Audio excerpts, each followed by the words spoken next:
Hello and happy middle of the week. My name is Michael Leeserman here with the Trial Guides tip of the day. The date is February 5th, 2025, and our tip today comes from the video Writing Demand Letters for Traumatic Brain Injuries by Aaron DeShaw. People with a past history of traumatic brain injury are more likely to have permanency with a new traumatic brain injury. Therefore, in these cases, past history may actually help your case. Yeah, this is just how we look at things, right? Taking a different point of view. The defense wants to say whatever injuries there are now, that was from something before, a brain injury in the past.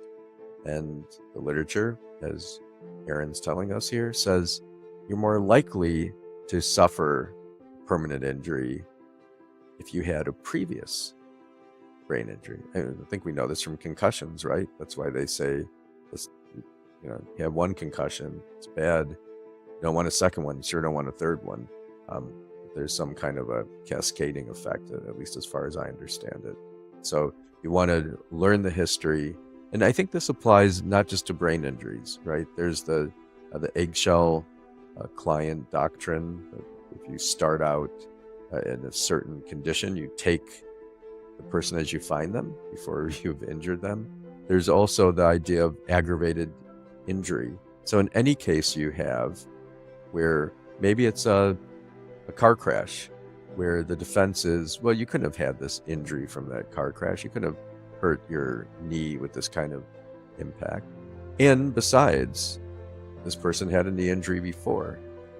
Flip it around. If that's true, they did have a knee injury before. If it's true, you got to acknowledge it. And that made them more susceptible to this. All the more reason why maybe this crash on its own wouldn't have caused it had the knee been in perfect shape. It wasn't. And then you got to find the important facts. If you can honestly say, but my client was getting along, right? Jane was doing just fine. She got back to gardening. She could, whatever she could do. But now she can't do those things since this injury. So I think it's looking at, is there a previous injury, whether it's traumatic brain injury or otherwise, and looking at, did that have some kind of a domino effect, a cascading effect, an aggravation, or can it explain a permanency that may not have been there otherwise? Look at the jury instruction in your jurisdiction, and in almost all the jurisdictions I know, the wrongdoer is still responsible for that. Let's take a deep breath together and just be grateful to be alive this Wednesday.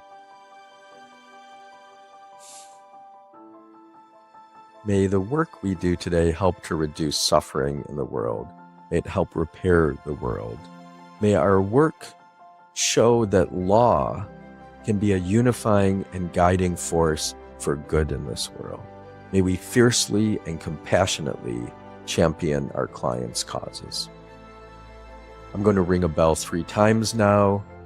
Let this sound take you to a sacred place, whether that be a place of meditation, of prayer, or just let the sounds wash over you and remind you, it's Wednesday, wake up, go out, do good things, and have fun while you're doing it.